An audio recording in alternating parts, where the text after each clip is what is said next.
this episode, we're going to be talking all about the concept of thick data and integrating other data sources with social data. So I've got here today Kelly, who is Head of Culture and Trends at Join the Dots and has dabbled with social data in the past. And we've also got Ellie, who is the Head of Social Intelligence at Join the Dots. I guess to start off with, Kelly, it would be good to hear a little bit about your journey with social data, because I know you've been on a bit of a roller coaster in the past. Yeah, that's a good way of describing it. So my dabbling with social data started a couple of years ago when my then boss came to me and said, we're bringing social intelligence into the business and you're going to look after it. I was actually horrified at the prospects because I'd never actually seen a good piece of social listening or social intelligence work. Nothing I thought we couldn't do better within the Culture and Trends team on our own. My view on that has changed massively since then, and I'm much more kind of positive as to the value of social intelligence, but I think it has extra value when it's integrated with what we call thick data or sort of rich contextualisation. Sure. What do you mean by thick data? So thick data, I didn't make that up. It was something that I came across from a TED Talk by a lady named Tricia Wang. It's still available as a TED Talk, and she's a ethnographer, social ethnographer by trade, and she has this really interesting take. She used to work for Nokia and was sort of working over in China in kind of deep ethnography, anthropology sort of setup where she was actually working as a dumpling seller and kind of on construction sites. And she sort of went back to Nokia with this idea that there's going to be a big change in the market and there was a huge potential for smartphones amongst kind of everyone in China. And she wasn't believed because Nokia had big data. They had these huge data sets that suggested that wasn't going to be an opportunity. So then obviously she was right, Nokia was wrong. They died, the iPhone took over, and so she now travels the world telling everyone about the benefits of thick data. And it's this idea that alongside big data sets, of which I probably class social sort of listening as one of those, there's a benefit in this kind of what she calls meaty data, the kind of the deeper stories, the kind of the more ethnographic, interview sort of based contextual information that helps you kind of bring to life and sort of understand big data, which to become big data has to be stripped and of that contextual information normalised, standardised in order to kind of make it measurable. So what do you think the role of thick data is when it comes to social intelligence? It's basically putting all that context back in and enabling you as a human, not a machine, to kind of tell stories and make sense of the data that's there.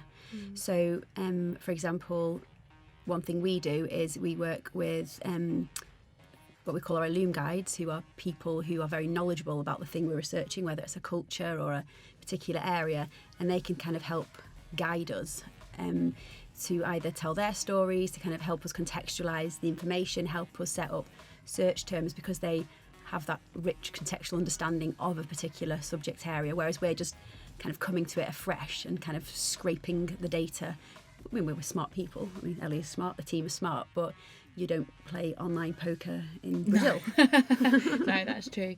I mean, as Kelly said, we use and we work with Culture and Trends throughout the journey of one of our projects. So, for example, as Kelly referenced there, like the search terms, sometimes we would do international projects. You may have one market where you're doing the searches in English and then you're doing them in Korean, for example, and actually just simply translating search terms that you've developed and built in English to Korean doesn't work. There's nuances in how people refer to it in the local language, and very much the Illume guides can help guide. I think it even goes one step further than that, because you can get someone who's brilliant at Korean to translate it, but actually if they don't know the terminology and the slang and the way people talk about online poker online, then you're still at a disadvantage to really getting a deep understanding of what's being kind of said and kind of collected. Yeah, absolutely. And once we've done that, so we've set up the searches and we go through to the analysis stage, we've done projects. The example Kelly's mentioning there is a poker project that we did together.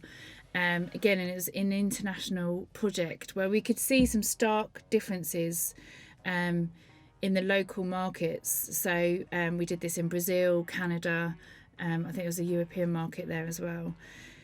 But actually some of the differences that we could see, and some particularly in Brazil, was due to cultural differences, cultural differences around gambling, poker, etc., which actually from the data alone is really hard for us to understand and get a sense of. We could see there was differences in attitude and how people talk, but we couldn't understand what was driving some of that. And that was this kind of cultural aspect. And for that, we worked with a guide called Felipe from Sao Paulo, who'd played online poker since he says he was 18, but we can't be sure.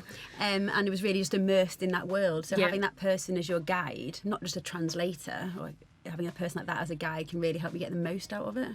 Yeah, and it was great because we'd done some of the social data analysis part first and had some hypotheses around what we thought was happening in that local market and why.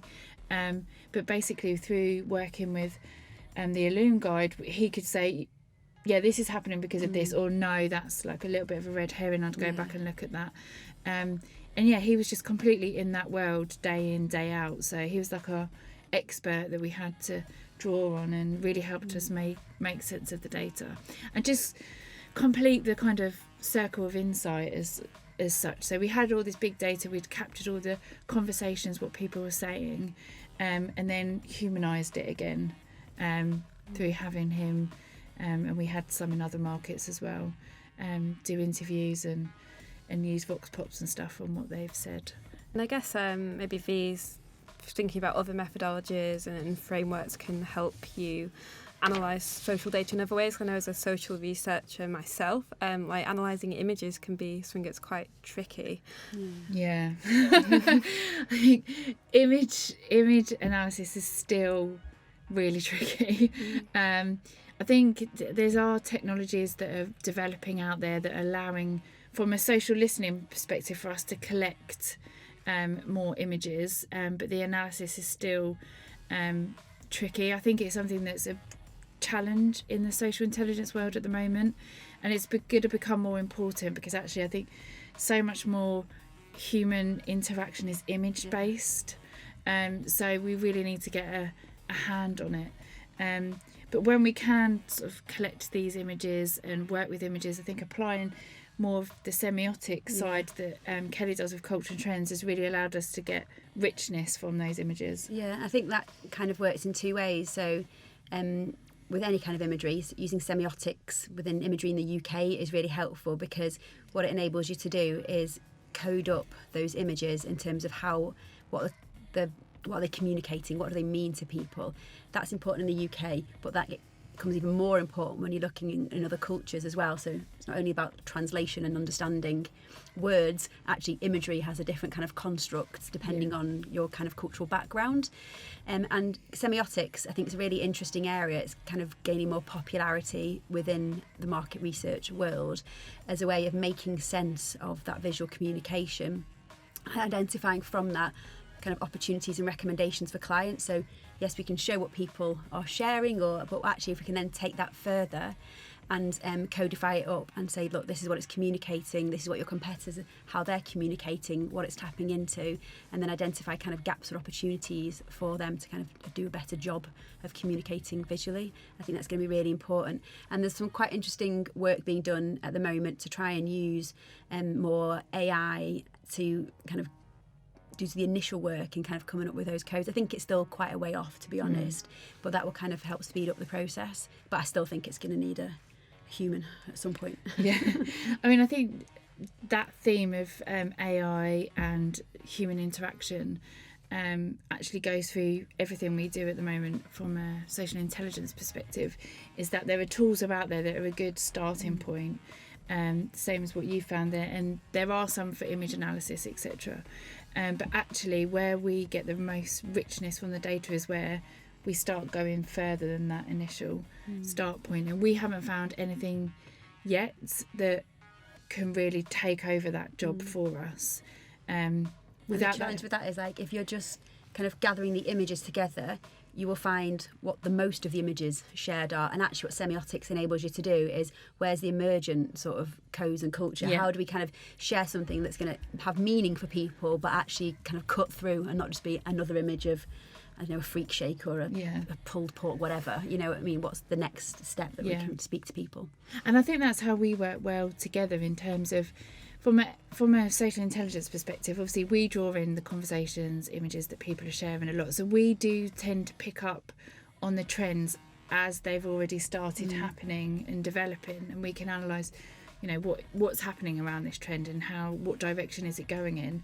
But actually, through some of the work that you do of culture and trends, you start to pick up on that much earlier than we do.